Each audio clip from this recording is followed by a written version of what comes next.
Magandang morning guys. So yun na nga, for today's video magpapalit tayo ng slider piece para dito sa ating MIUI 125 M3.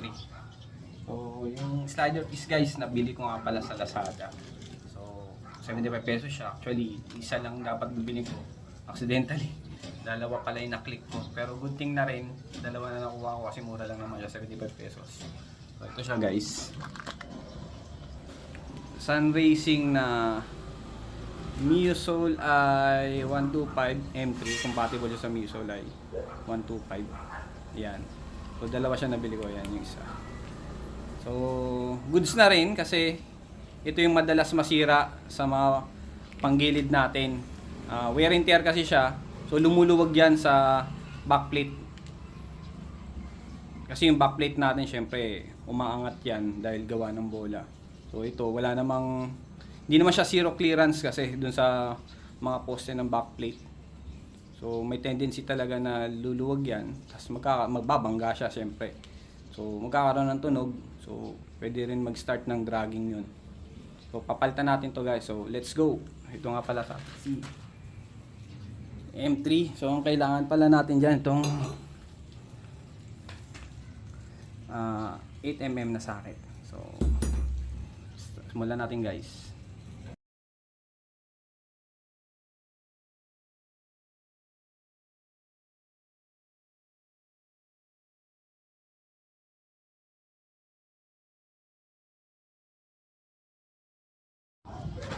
So yun guys, natanggal na natin yung crankcase ang gilid natin. Tanggalin naman natin ito ngayon, ano natin, pulley. Using impact wrench.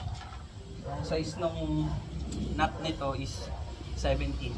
So gamit lang tayo sa wrench na 17.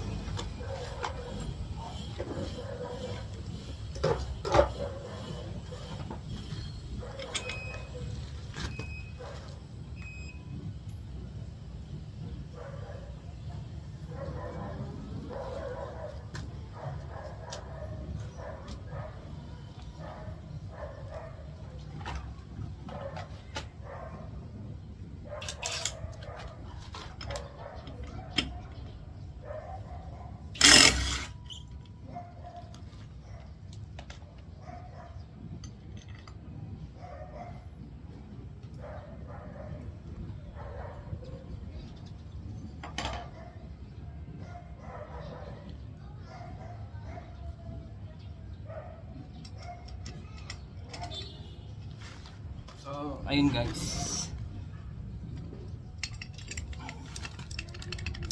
Kung narinig nyo, yan, may kalansing na siya. Tumutunog siya. So, lumuhog na talaga yung slider piece niya. No? So, ito yung sinasabi ko yung mga poste-poste. Ayan. So, dyan tumatama yung slider piece natin. So, tatlo yan. So, papalitan natin. Dali lang naman to guys, no? Kahit kayo, kayang-kaya nyo gawin to. So yun guys, upon checking,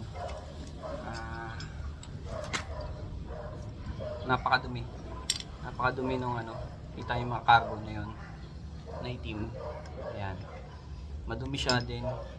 Yung bola, napansin ko, nagkaroon ng kanto. May mga kanto na siya. Ayan.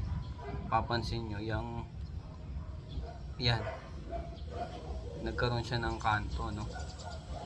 Ito yung cost nung pag hindi kagad natin napalitan yung slider piece natin kasi umaakyat to dito dito sa rampa. Ngayon yung backplate, pag maluwag yan yung slider piece sa backplate, so na-stack up yan, umiikot na siya sa taas. So yan na nagkukos nung kanto dyan sa ano natin, sa bola natin. Kaya talaga dapat palitan natin to pag alam natin may tunog na tayong narinig sa panggilid. Ito yung number 1 suspect, slider piece. Tapos makapansin nyo yun, no? Madali siya tanggalin, nahuhulog siya. So madali siyang matanggal. Nahuhulog siya yun guys, nahuhulog. Dapat to medyo may kapit siya. So luwag na talaga siya. Palitin na.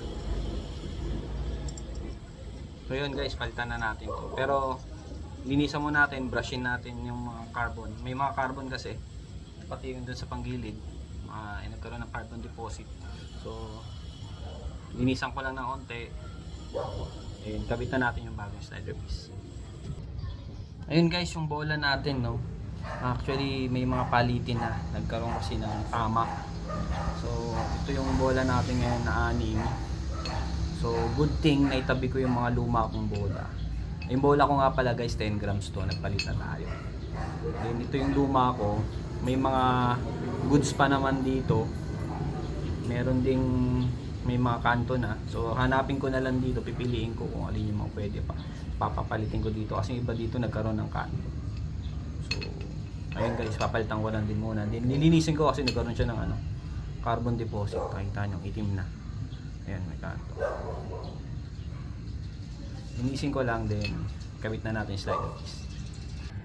So yun na nga guys, nalinisan na natin tong pulley. Then itong mga ply ball. So kabit na natin yung nabili natin yung slider piece. So yun yung paglilinis ko ng ply ball na dun sa nakakabit na ply ball na 10G. So may dalawang kumanto na. Buti na lang, good thing, meron akong natabing mga luma kong 10G na ply ball. Pinalitan ko siya, meron tong goods pa na dalawa. So sakto lang. So, ngayon, ito nilagay ko na siya dito sa ating pulley. Pero baka next video palitan ko na rin to kasi magko-combination ako ng 9 grams at 11 grams. Then palitan ko rin yung center spring ko ng 1.2 na RPM kasi ngayon straight 1K RPM siya, clutch spring and center spring. Pero next video na yun.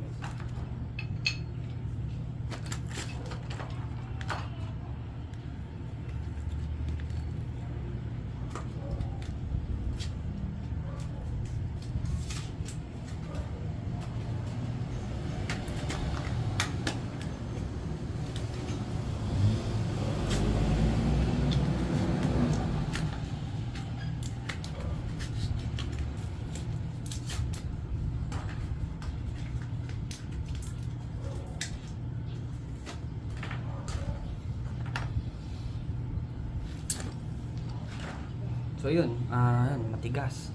Pag talagang bago, talagang pagpasok mo pa lang ng slider piece dito sa backplate, talagang may puwersa kang gagamitin. Hindi katulad nung luma, parang ang dali lang niya ipasok. So yun, tigas na siya. Subukan na natin ngayon dito sa pulley. Yan. Ayun, less na yung yung narinig yung tumutunog, na lang yan, yung bola. Di kanina tumutunog kasama yung backplate. Malakas talaga yung tunog. So kabit na natin guys.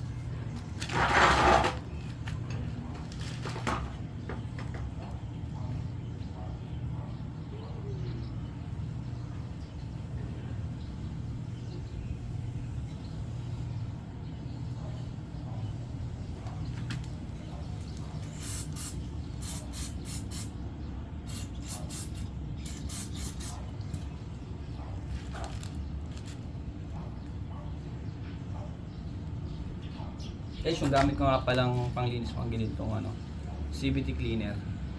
Yan. CVT FI. Pero yan, tinitipid ko lang naman, hindi naman pag naglilinis ako ng panggilid. Hindi naman all the way CVT cleaner. Dito lang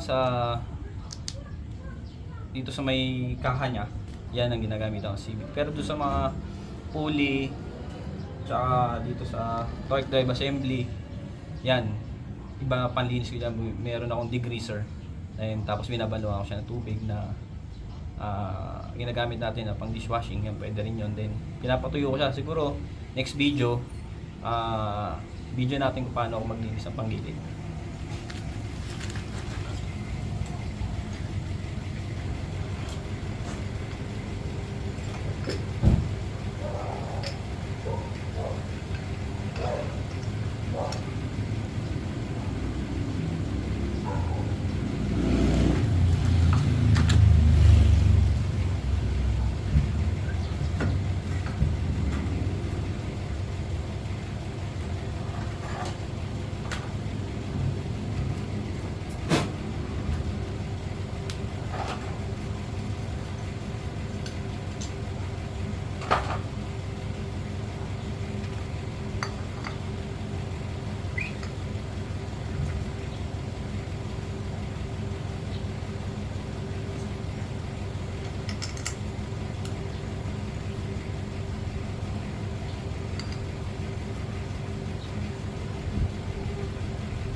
ito guys, dapat hindi po ginagamitan ng impact punch, dapat ito kamay-kamay lang muna.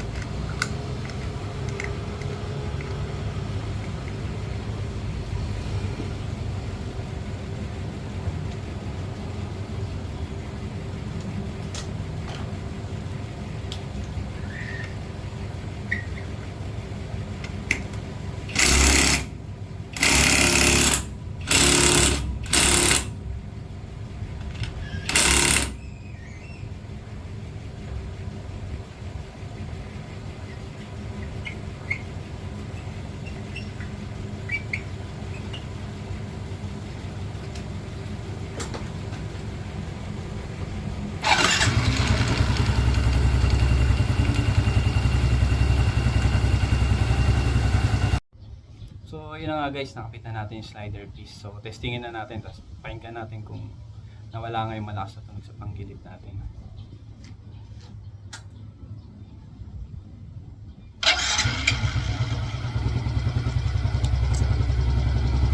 So ayun, tingin ko nawala naman na.